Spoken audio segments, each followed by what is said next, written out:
Hey everybody, Brandon Boyd with The Brandon Boyd Show. Thank you so much for watching. As always, don't forget to be awesome. Give me a big thumbs up on this video if you find it entertaining or helpful. And if you are a fan of receiving the latest information on credit cards, points and miles, travel, money, and everything in between delivered in a fun, fast-paced format, then watch as the subscribe button and the notification bell battle it out in a dance-off for the last spot at Chippendales. Alright, unless you've been living under a rock for the last week or so, you know that Capital One has a new card out there, the Capital One Venture X. And it does offer a lot of benefits. If you've watched any YouTube videos or you've read any blogs, you know that there's a lot of love out there for the Capital One Venture X card. And look, I totally get it. It's a $395 annual fee premium card that offers several different benefits. There's a sign-up offer of 100,000 bonus miles, $300 travel credit, and 10,000 bonus miles, which values out to about $100 every single year that you have this card, along with other benefits like access to Priority Pass, Capital One lounges, a credit for TSA pre-check and global entry every 4 years, and status with Hertz when you're doing rental cars,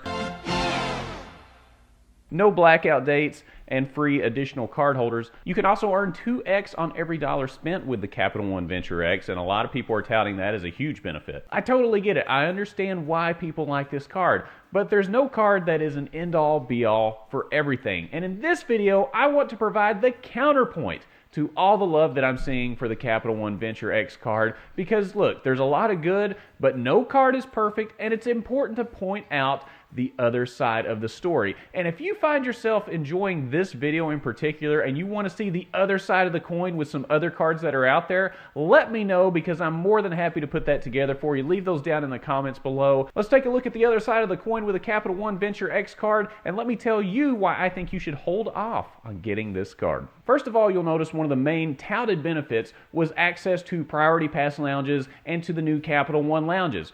Okay, that's fine. I feel like there are a ton of cards out there already that offer Priority Pass access, and we know that those lounges are already getting crowded as it is because every credit card issuer is just giving away Priority Pass access. So that's not really that great of a benefit in my opinion. And as it relates to the Capital One lounges, right now, there's only one, and that's in Dallas-Fort Worth, with plans to open up 2 more in 2022 in Washington, D.C. and in Denver. So if you're looking at Capital One lounge access as a reason to get this card, there's only one place to do it right now, okay? And even if you're looking at next year, don't use that as a reason to do it, because there's only going to be 3 lounges nationwide. It's the same with the new Sapphire lounges that Chase is putting out. If I were Chase, I would not be touting those lounges just yet, because there's no network. There's no reason to tout that as a major benefit. And not to mention, the general public can get access to these lounges for $65 per person, which again could lead to overcrowding. Do I think that people will actually pay the $65 to go to the lounge? Probably not in huge numbers, but still, it opens it up to a lot more people, and it doesn't feel very exclusive for having a premium card. There's one Capital One lounge, there's overcrowded Priority Pass lounges, and that's it. To me, that's a big I wouldn't even mention it, not worth mentioning when you're looking at getting this card. One of the big reasons that I would stay away from this card, especially if you're trying to narrow down the number of cards in your wallet, specifically if you are a traveler, is that the list of transfer partners just isn't really that great.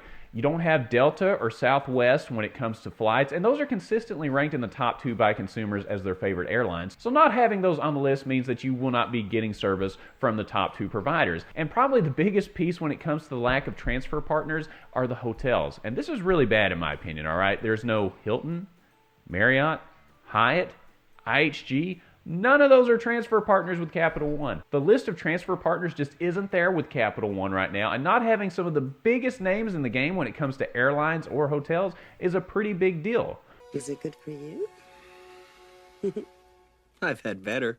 We all know that when you use transfer partners, you can get a better value out of each point that you have, and not having those transfer partners is a very big deal. And if Capital One wants to get serious about having a premier credit card like the Venture X, then they need to have premier transfer partners, and right now, frankly, they do not. Another big piece that people talk about is the 2 times earning potential for the Capital One Venture X card on every purchase. Now that's great for a catch-all card, but to be honest, there are other catch-all cards out there that have no annual fee already. So if you're looking at the Capital One Venture X as your catch-all card, you are paying $395 for the annual fee for that. So keep that in mind. There are other no annual fee cards like the Chase Freedom Unlimited, the Chase Ink Business Unlimited, and also the Blue Business Plus from American Express. No annual fee cards that either earn 1.5 or 2 times points per transaction that are outside of other bonus categories that are earned on those particular cards. And that is important to keep in mind as well, because some of those other cards have larger multipliers for dining, have larger multipliers for drugstore purchases, and so on and so on.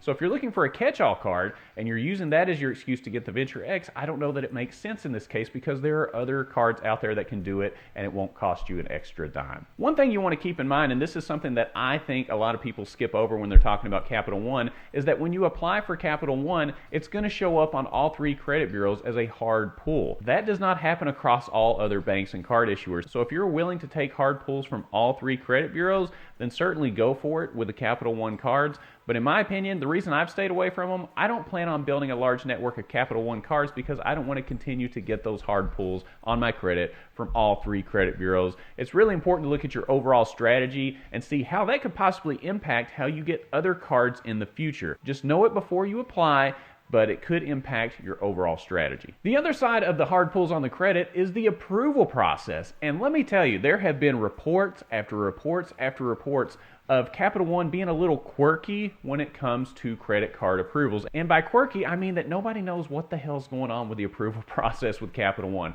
There are folks with very good credit that should not be denied for cards that are getting denied for Capital One cards. And it's not just a one-off report. This is something that's been pretty widespread for a while now. So if you don't know the rules when you're applying, do you want to take the risk at getting hard pulls from all 3 credit bureaus for a Capital One card, not knowing if you meet the criteria, because nobody knows really what the criteria is?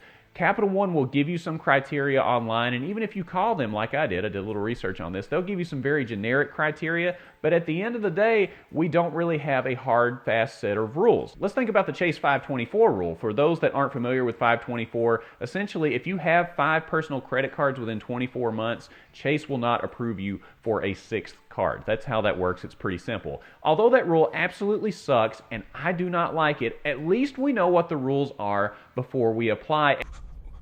Why? It's the rules. We are able to gauge a little bit better how likely we are to get approved for a Chase card because we know our 524 status. The same thing with American Express. You know that if you get a sign-up offer with one card, then you're only going to get that sign-up offer one time for the lifetime of that card. Now, it has been a little bit more flexible with the no lifetime language offers that are going out there, and that's a whole separate story, but at least that's another hard, fast rule you can follow to know, hey, I've already gotten a sign-up bonus here, I probably won't get it again. With Capital One, they're very quirky with their approvals, and not knowing the rules ahead of time just makes it an extra risk. Knowing that your credit's going to get pulled from all 3 credit bureaus with Capital One, do you want to take that risk? That's up to you.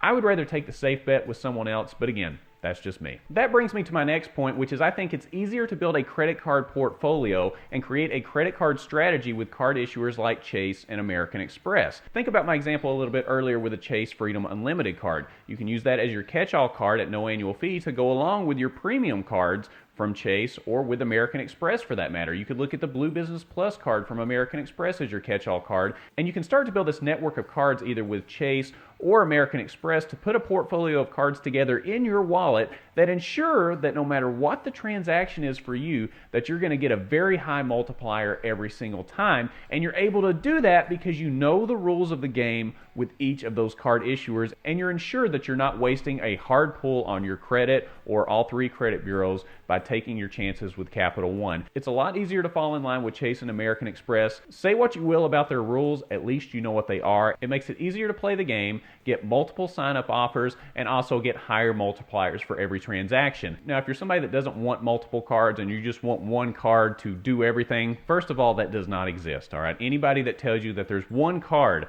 that can do everything perfectly for you in your situation is incorrect. You need multiple cards regardless, and it's just easier to do that with Chase and American Express. If you are one of those people that only want to do 1 or 2 cards, just don't be disappointed with the end results, because those sign-up offers are key in accumulating points. I think we're at about 2 million points for the year and about 10 free night certificates for next year. It's kind of crazy, but we got that from multiple sign-up offers and really playing this game well. If you're trying to narrow it down, you will be disappointed in the end, but hey, if you are looking for one single card, I still don't think the Venture X is it. There are other options out there for you. The next reason to skip the Capital One Venture X is it has a very large spend in order to collect the 100,000 bonus mile sign-up offer. You have to spend $10,000 in 6 months in order to earn this sign-up offer. That's $1,666 on average you would need to spend over the course of 6 months. So you're talking about a lot of spend each month on top of an extended time to meet that spend. Let's compare that to a couple of its competitors. Number one, the Chase Sapphire Reserve. It has a min spend of $4,000 over the course of 3 months, which is about $1,333 over those 3 months to meet that min spend. And then you have the American Express Platinum Card, which has a $6,000 min spend over the course of 6 months, or $1,000 per month on average. So you can see, not only do you have to average more per month to get that sign-up offer, but you have to do it for a long period of time as well. So is that worth it to spend that much to get the sign-up offer? I'll leave that up to you, but don't look at that 100,000 bonus mile sign-up offer as the be-all end-all of sign-up offers, because frankly it's just not there, okay? There are other sign-up offers that are just as good or better with other card issuers. Just don't be deceived by the marketing on their website. It takes a lot to get this sign-up offer. Let me get to my last point here, and that is that I just don't think after the first year this is really worth it at the end of the day. It's not worth the headache. Let me explain. After year one, you're not going to have the bonus mile sign-up to worry about. However, there are some credits to help offset the annual fee. The annual fee is $395. You do get $300 in travel credit every single year, and that definitely helps offset the $395 annual fee. And you will also get 10,000 bonus miles every anniversary year that you have the card as well, which equates to about $100 in value. So between those two credits or points, you'll have $400 worth of value for a $395 annual fee. So you're coming out plus $5 at the end of the day. All I'm going to ask is it worth it for you to have that card take a place in your wallet and lose out on an opportunity with another card to come out ahead by $5? Do you want to have 3 hard pulls on your credit from Capital One just to come out ahead $5 every year at a minimum? I'm not going to do it personally. I totally understand why some people would want to do this. They'll say, well, it's not costing me anything. It's not going to be that big of a deal. It can cost you a little bit because you have the opportunity instead to get another card and you're letting that one take up space in your wallet. I know, in fact, that there are other cards out there that will get you ahead more than $5 every single year that you keep the card. To me, there's an opportunity cost to having cards as well. Just because it's not hurting you, it doesn't mean it's helping you either. I would rather have a wallet full of cards that is helping me and giving me a lot more value than $5 per year than I would to have a wallet full of cards that I can say, well, it's not hurting me, it's covering the annual fee. That's not good enough. There are better options out there, in my opinion. This is something that I'm kind of pondering on, and we really won't have a good answer until about a year from now. But think about this. They offer 10,000 bonus miles a year, which equates out to about $100 in value.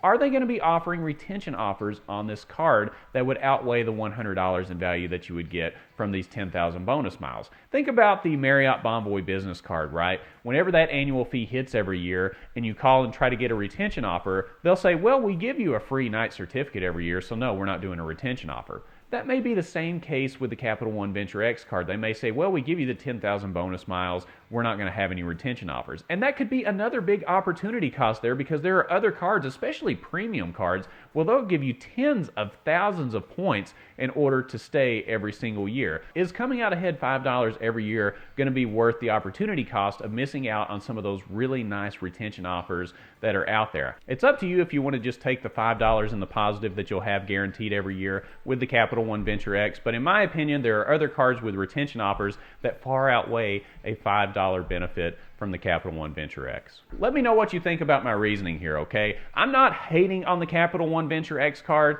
I think it's a good fit for some people. It's not a good fit for a lot of people as well. I just think it's important to share the other side of the coin and let people get some perspective overall on this card. I think anytime a new card enters the credit card space, it's a good thing because it promotes competition amongst major card issuers and banks. And anytime there's more competition, that makes it a winner for the consumer at the end of the day.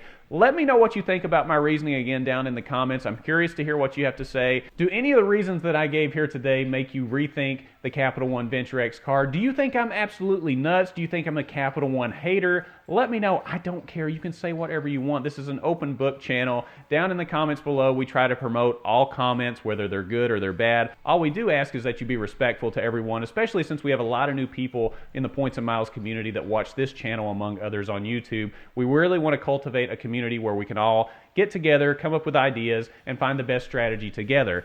If you found this video helpful or mildly entertaining, don't forget to be awesome. Give me a big thumbs up on the video. Subscribe to the channel. Hit the bell notifications for alerts. And when you click on the Brandon Boyd Show, click, click, click. It's going to be time to check in on everything related to credit cards, points and miles, travel, money, new credit cards, and everything in between. And I look forward to seeing you on the next episode.